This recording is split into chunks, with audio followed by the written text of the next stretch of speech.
こんにちは、トバログです。今回はですね、いつも毎年やってるんですけども、今年も2025年のベストバイ上半期をやっていこうと思います。いろいろ買ってるんですけど、結構ガジェット要素が多めっていう感じですね。それでは早速紹介していきましょう。はい、というわけで早速やっていくんですけども、第10位はこちらですね。めちゃくちゃ地味ですごい業務用感が漂ってるんですけども、マオレンジのめちゃくちゃ目立つぶっとい延長ケーブルです。これはね、なんか思ってたより買ってよかったですね。もともとね、トバログの本をポップアップする時になんかこういう入っちゃダメですよみたいなやつをね表すために、ケーブルやったらどうかなって思って買ったもので、結局そのポップアップ会場では使わなかったんですけど、なんかこの作業部屋で普通に使うのにめちゃくちゃちょうどいいんですよね。はい、こんな感じのアイテムです。めっちゃぶっといこれはい、どんな風に使っているかっていうと、本当にこの真っ白な床に対して直置きというか、すごい目立つね、逆にケーブルを目立たせる形でこうデスクの方に這わせて電源ケーブルとして使っているっていう感じです。このデスクだとね、こういう MacBook とかモニターはもちろんなんですけど、自作 PC みたいなのもこんな感じでここにあるんですよ。なので結構重要な電源ケーブルっていうところで、ここに今は使っています。もともとは真っ白なケーブルを使っていて床と同化させてたんですけど、このデスクこんな風にキャスターがついてて自由に動かすことができるんですよね。で、あんまり真っ白で目立たないと、これをこうやってグイグイ動かした時にこれがね誤ってコンセントから外れちゃったりとか、見えなくてねガチガチ踏んだりとかして結構危険な感じだったので、逆にオレンジ色にして目立たせるとそういう心配が全くなくなったので、そういう意味でめちゃくちゃ買ってよかったなって思ってます。あと真っ白い部屋だとこんな風に極太で逆にめっちゃ目立つので、なんかちょっとインダストリアルっぽい感じでおしゃれな雰囲気ありませんか？これ意外といいなと思います。はい、続いては今年のベストバイ。ちょっと地味かもしれないんですけど、なんだかんだいいなと思うのが、この無印良品で購入したライトグレーのこのポーチですね。これはなんかめちゃくちゃ良くてですね、結構金額がそんなに高くなくて1000円以内で購入できるっていうのもあるんですけど、それでいてこのなんか質感がねすごくいいんですよね。これ結構ねメッシュではあるんですが、割とこう肉厚というかふわっとした感じの素材感で、毛玉とかにもなりにくくて破れにくそうなこの素材感、そして個人的にいいなと思うのが、これちゃんとマチがあるんですよ。マチがあることでこうね、なんか分厚いものとかを入れてもそんなになんかパンパンになってる感じがしないみたいな、ここがすごくいいなと思います。そして実際中はね、こういう黄色いもの、これ歯ブラシ、こういう歯ブラシだったりとか、あとちょっと手荒れをしがちなのでハンドクリームとか、なんかこういうちょっとカバンの中に入れてるとなんか目立つなみたいなのとかをひとまとめにして、このライトグレーにして持ち歩けるっていうのがすごくいいところです。で、サイズ展開がされていて、こんな風にね、ここにこうキーボードとかを入れて持ち歩くんですけど、なんかこういうガジェットで他のガジェットを傷つけそうなこういうものとかもある程度ねこうガシャッと入れておけば、こういうガジェットとかがねこうぶつかっても傷にそんなになることは少ないかなみたいなとかで、これは重宝しています。普段ねこういう系のアイテム、ポーチとかってそんなに大々的に紹介はしていないんですけど、これは本当に特に気に入っていたので、実はね単体の動画でもこんな感じで紹介してるんですよね。それぐらい気に入っていて、本当にカバンの中身がすごいすっきりするので、これは結構ベストバイ入りしてもいいかなっていうところで、ちょっと控えめの9位とさせていただいています。はい、で続いてベストバイで言うと、この中身かな。結構ねいろいろガジェット買ってるんですが、結構インパクトあったなっていうので言うとこれですね。これもね至る所で紹介しているんですけど、これは有線で接続するタイプのめっちゃコンパクトな格子状配列をしているキーボードですね。キーボードって結構好きで本当にいろいろなものを使っていて、一番使ってるのがね、正直この HHKB っていうもので、これがメインではあることに変わりはないんですけど、ちょっとね出かける時にはやっぱ重たいのと、だけどカフェとかフードコートとかそういう時になんかキーボードとか持ってくればもう少し有意義な時間の使い方できたのになみたいな時とかにこうね、これはこの間紹介したマジックスタンドっていうスタンドなんですけど、こういうのとこうね組み合わせをしてこんな感じで有線接続をすることで、いつでもどこでもね、フードコートであってもちょっとしたカフェであっても作業する予定がなくてもこんな風にねちょっとしたテキストワーク、メモとか動画の構成が考えられるっていうところがすごくいいところですね。コンパクトなキーボードって世の中にいろいろあると思うんですけど、これのすごいいいところはメカニカルキーボード、ロープロファイルのものを搭載していることで、結構打鍵感が割と心地いいんですよね。ペコペコペコペコみたいな感じで、ちょっとね金属のこの筐体と反響してボコンボコンボコンってなりやすいところはあるんですが、それでいても打鍵感がある程度心地よく、そして iPhone と持ち合わせても横幅がねほとんど同じで iPhone の 1.5 倍ぐらいの大きさのこのスタイルで持ち運べるっていうところがやっぱり気に入っていますね。いろいろキーボードは使ってきて、これからもねたくさんキーボードいろいろ買っていこうかなと思ってるんですけど、今のところは外出用としてすごく重宝しています。ちなみにこれはね本当は真っ黒なんですけど、僕はこのテープみたいなのを貼って白風にしているっていうところですね。本当はこのブラックで金属削り出しでかっこいい感じです。はい、続いてベストバイ第7位はこちらですね。この間もね、動画で紹介してはいるんですけども、 IKEA で購入したイエッテスタっていうこのシェルフ、これはめちゃ買ってよかったですね。やっぱねこういう感じのなんていうかモダンっぽい雰囲気で、白と木目調を基調としたもので耐荷重がしっかりあるものって意外とあんまりないんですよ。でいろんなブランドとかを探していたんですけども、なかなかこういう感じのが見つからなくて、最終的に IKEA でなんか天板とか見に行ったらこれがね売っていて、これをもう購入してしまったっていうわけですね。結構ブランドのものとかだとやっぱ10万円20万円30万円とかしてくるようなものではあるんですけど、 IKEA なので2万円で1台購入ができました。これはもうベストバイ入りでしょっていう感じなんですが、それをね2台つなげて使っています。ちょっと見づらいと思うんですけど、正面から見るとこういう感じですね。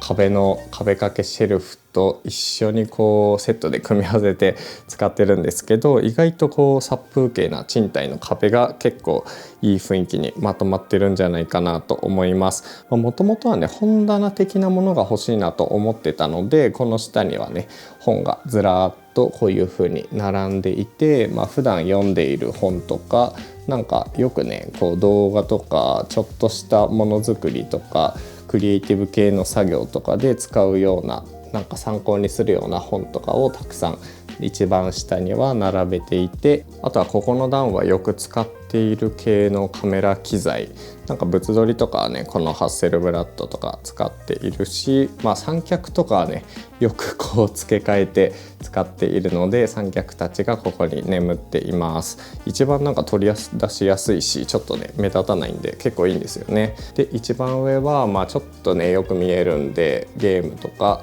ビジョンプロとかも結構使うんで、ビジョンプロとかそういうなんか装飾品もありつつ実用性のあるものたちも並べているみたいな、そういう感じです。天板を見ていくと、天板は竹製ですね。竹の集成材みたいなやつで、耐荷重が1枚あたりなんと20キロあります。なので本棚としても結構いけるっていうところで、軸の部分はこれはねパウダー加工が施されている金属のやつですね。金属でなんかこうマットでサラサラとした質感の、山崎実業とかああいう系によくある感じの素材感っていうこの組み合わせがいいですね。しかもバンブーなんだけどなんか真っ黄色じゃなくてこのちょっと部屋に馴染むようななんていうかこういう薄ピンクみたいなそういうこの色味とかがすごく最高だなと思っています。でこれがあることによってここのね下の部分もなんか隙間なくきちっと並んでいて、で反対に床とかにはね何も置かずにここから見た景色が結構この部屋でいうと好きなので、最近はなんかこういう感じの角度で動画を撮ったりもしています。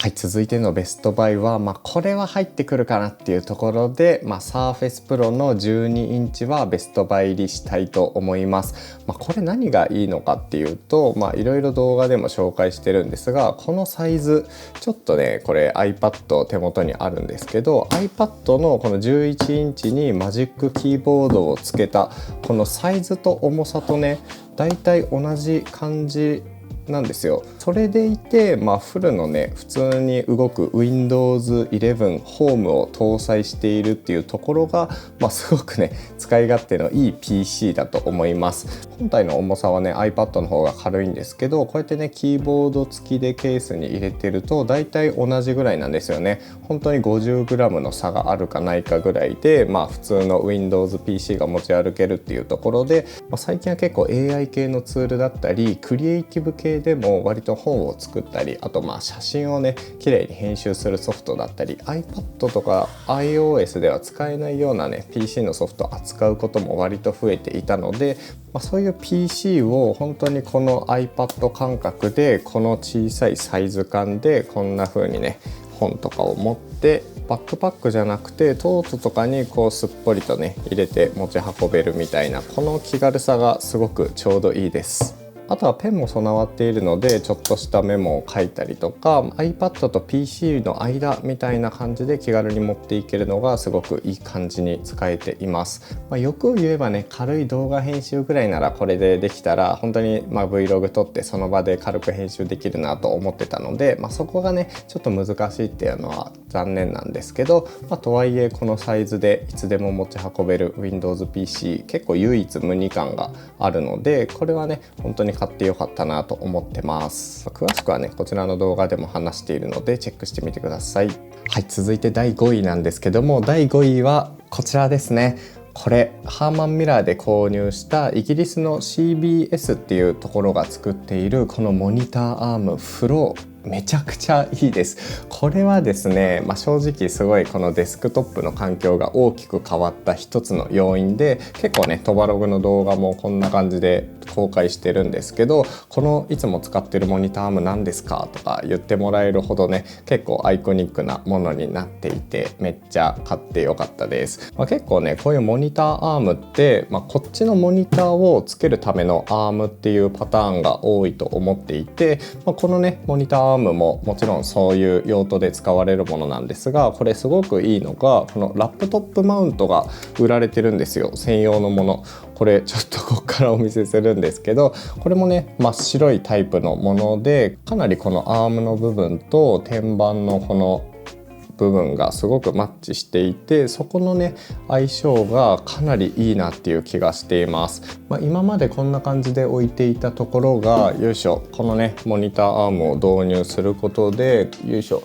こんな風にここの部分が本当にガラッと開くんですよね。で実際こうグイッとやってしまえばかなりねここがフラットに使えるので、動画撮影はもちろんちょっとしたなんかねノートを使ってこうノートメモ書きをしたりとか手作業をする時とかは一気にこう広げられるので、その部分がすごく楽だなって感じています。一つのデスクで2つの使い方ができるようになるというか、そういう感じでこのモニターアームはすごくね重宝していますね。あとは今メイン PC としては MacBook を使っているんですけど、 MacBook のね高さが目線の高さにこうやって来てくれるおかげで、この画面で仮にね作業をしたとしてもすごく快適な位置でこう目線を送ることができるんで、結構ね首の角度とかも楽になるっていうのがメリットかなと思います。でビジョンプロをつけるときはちょっとねこうやってどかしておけばここの画面の邪魔にもならないし、この見た目のスタイリッシュさはもちろん、この機能性のねバランスもすごくいいなと思って今回はベストバイ入りしています。ただ難点としてはやっぱりね、このモニターアーム自体も高いのと、このマウント部分もね結構1万いくらとかしてきて、合計5、6万円とかするって考えると結構アクセサリーとしてはね割と高級な部類なので、ちょっとね第5位っていう形ですかね。はい、続いて第4位なんですけども、この間も動画で紹介したものなんですが、これクリックスっていう、モトローラレーザー50用のコンパクトなキーボード付きケースです。これはねなんだかんだめちゃいいです。今メインスマホとしてこれをね持ち歩いているんですけども、ちょっとした時に電車の中とかでねパタパタメモをしたりとか、なんか思いついたことを書いたり、メールを返信したり LINE を返したりとか、この物理キーボードでできるのがめちゃくちゃ気持ちいいんですよね。正直多分フリック入力の方が普通に早いは早いんですよ、日本語入力だと。だけどこれが好き、これで打ちたいっていうところで今はこれを使っています。ここでコントロール A とかで切り取ってまた貼り付けとか、こういうのがスマホでできるのってそんなに多くないんですけど、このコントロールキーが備わっていることでこういうのもできるっていう、意外と見た目だけじゃなくて実用性がしっかりあるっていうところも嬉しいポイントです。例えばお財布携帯でねスイカがそのまま使えるから、これでピッてやって改札を抜けられたりとか、こんな感じで閉じたまま LINE が使えて、これで今から帰るよ、牛乳買ってくねみたいな、そういうのもこのサイズでできるっていうのがすごく嬉しいですね。しばらく今はこれをメイン端末として使っています。でもちろんねこの閉じたまんまだと使いづらいこともあるので、入力とかメール返信とか以外はだいたいこうやって開いて、これで Chrome を見たりとか情報とかをね、調べたりとかは結構開いたままやるっていう。でメッセージをちょっと返したいなっていう時はこのポケットに収まりのいい形でこれで返信するっていう、その使い分けが結構好きです。はい、好きっていうところで、あと最近買ったし今メイン端末として使ってるっていうのもあって第4位としています。気になった人はねレビューを出しているので、そちらもぜひチェックしてみてください。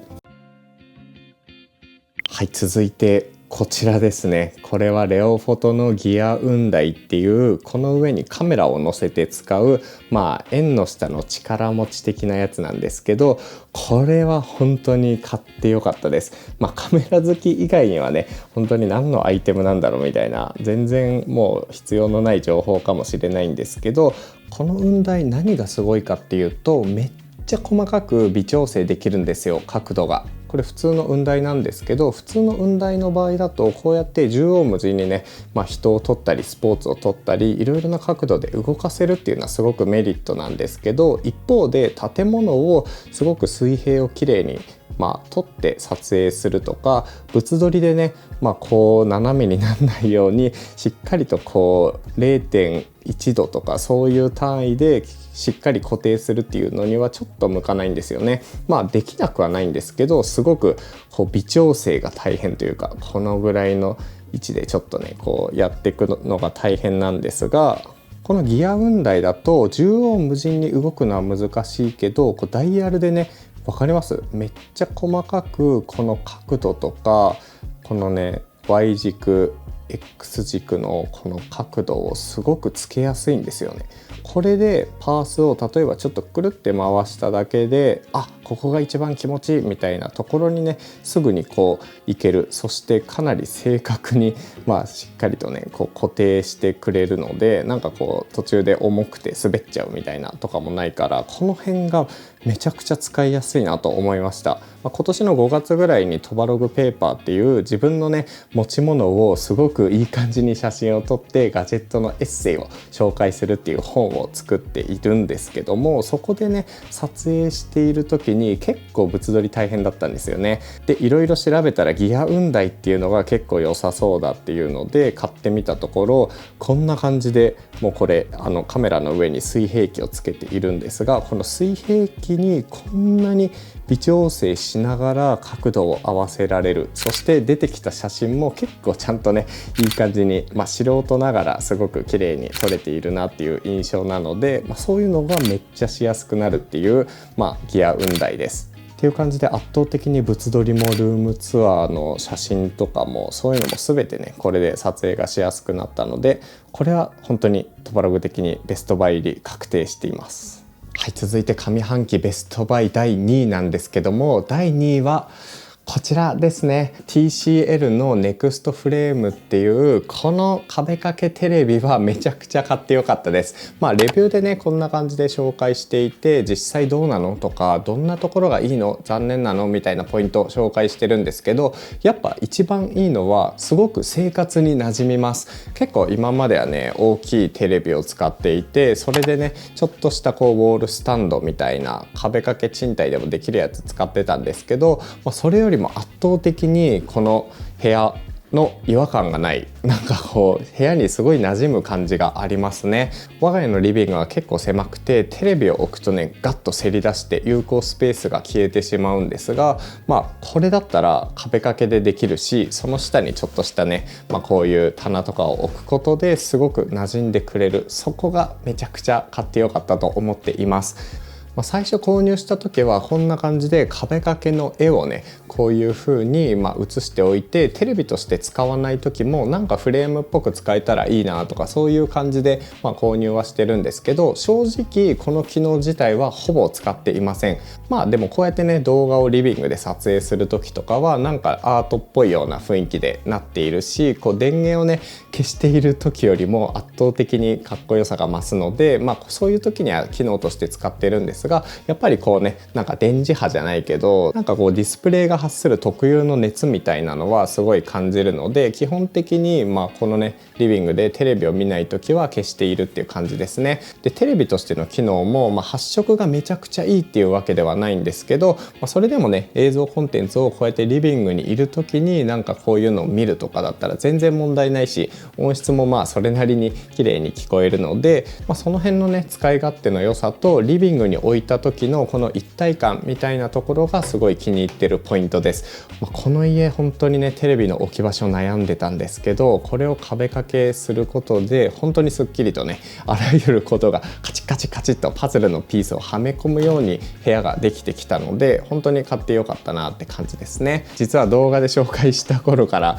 この線のね配線とかは何にもいじってなくて、これなんとかしたいなってところではあるんですけど、リビングで使うテレビとしては本当に小スペースで、しかも存在感なく楽しめるっていうところで、これはもうベストバイ第2位とさせていただいています。ちなみにこれは55インチなんですけど、65インチと75インチも確かあったと思うので、リビング用のねテレビでどういう風にしようかなって悩んでる人は一つ選択肢に入れてもいいのかなっていう風に思います。はい、続いてはベストバイ上半期第1位なんですけども、第1位はやっぱりこれですね。予想してくれていた人もいるんじゃないかなと思うんですが、やっぱり上半期第1位はシグマ BF です。これはねちょっと正直圧倒的というか、本当に買ってよかったなと思うし、毎日ねこれを持ち歩いて使っているっていうところ、その見た目のなんというかね所有欲、買ってよかったなみたいなところと、あと実用性が兼ね備えられているっていうところで、これはね第1位とさせていただいています。まずいいなと思うところ、やっぱこの見た目の造形ですよね。造形美めちゃくちゃ美しくて、いろいろカメラ触ってるんですけど、こんだけミニマルでかっこいいカメラってなかなかないんじゃないかなと思います。かっこいいっていうのはね人それぞれの主観だと思うんですが、このミニマル感っていうところで僕はやっぱりもう惹かれちゃいましたね。もう予約開始した瞬間にもう予約注文をして購入しています。まずはどんな写真が撮れるのっていうと、こんな感じですね。普段から本当に毎日首からぶら下げて持ち歩いていて、ちょっとした街の風景とか、こんなところいいなとか、あ、こんなイベントやってたんだみたいな感じでフラッと出かけてサクッとこれで写真を撮れる。しかもフルサイズなので、ある程度暗い場所でも ISO 感度上げて撮影してもね、そんなにノイズも目立たず、すごくね風合いが出るリッチな質感になるので、その辺も含めて本当にね楽しいカメラっていう感じですね。ここダイヤルとか何にもないんですよ。シャッターボタンだけがあって、一応マイクが備わっていて、でこっちを見るとめっちゃシンプル、もうティーンエイジエンジニアリングなんじゃないかっていうぐらい UI がシンプルで、これレンズキャップを外すと本当にもうこのままパチッとね、撮ったの分かります？今これで撮れているんです。こんな風にすごくないですか？この操作性に関してもめちゃくちゃシンプルなんですよね。これでもうここの一部分 ISO とかそういう F 値とかを一応ここでは操作できるんですけど、ほとんどねしないです。なんかカメラとしては使い勝手がめちゃいいってわけじゃなくて、こうねダイヤルで設定を追い込むとかが難しいので、逆にもうねスマホに近いような感じで設定はだいたいオートにしていて、F 値もだいたい固定していて、基本的にこの ISO 感度だけで色をね変えていくっていう感じで今は使ってますね。結構カラーのトーンもリッチとかカームとかいろいろなね選択肢があるので、これがあるならせっかくだからローじゃなくて、JPEG で撮ろうと思って基本もう JPEG だけ JPEG 取って出しだけで今は運用しています。なんだろうな、例えばライカとかは本当にアプローチが真逆で、全てをねマニュアルでこうカチカチとやって、それで初めてシャッターを切るっていう、そのスタイルも本当にかっこよくて、僕はこの所作がめちゃくちゃ好きなんですが、それとはまた違ったカメラともちょっと違うなんか映像映し出し装置みたいなこの使い方もすごくいいなと思います。ライカがフルマニュアルのクラシックカーだとすると、こっちは自動運転ができるテスラみたいなそんな感覚なんですかね。両方とも普通にカメラ好きとしては楽しいかなって感じです。ちなみに僕は今はですね、このプレートフルのこれゆうきさんっていう方が作っているものをいただいて使っているんですけど、こんな感じでフルのねプレートバチッとこうはめられていて、ここもちゃんとね蓋の部分もしっかりと押さえ込まれている。それを使って、ネックストラップで首からぶら下げて使っているっていう感じですね。で合わせているレンズは最初ね 35mm を使ってたんですが、 45mm がめちゃくちゃいいぞっていうところで 45mm のレンズをね新たに買い増ししています。このサイズ、この小ささで F2.8 なんですが、サイズ感はすごくコンパクトになるのと、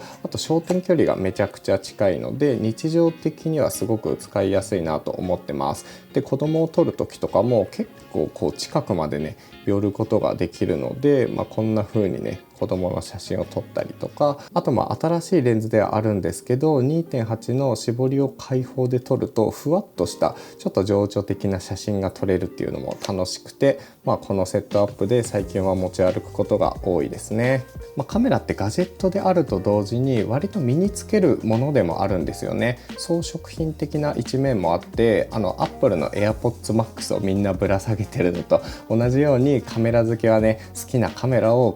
首からぶら下げて、それをね、ファッションの一部として楽しむみたいな側面もあると思うんですが、そういうアイデンティティ、自分の好きなスタイルでカメラをね持ち歩くことができる、それがねすごく楽しいカメラですね。撮影体験のシンプルさと見た目の外観はもちろん、身につけた時のなんかこうかっこよさみたいなところを含めて全てがね気持ちいいカメラっていうところで、これはベストバイ第1位とさせてもらっています。いやいいよな、このストラップとかもねすごく相性がいいし、真っ白でこの感じで持ち歩けるってめっちゃかっこいいですよね。はい、というわけで今回はベストバイ上半期2025を紹介してみました。今回はね、日用品とかガジェットとかね、そんなくくりとかはなく紹介しようと思ってたんですけど、結構購入したものが割とガジェットだらけになっているっていう感じですね。いろいろとね買ってよかったなっていうものもたくさんあるので、ぜひね皆さんのベストバイ上半期もコメントで教えてもらえると嬉しいです。というわけで次の動画でお会いしましょう。トバラブでした。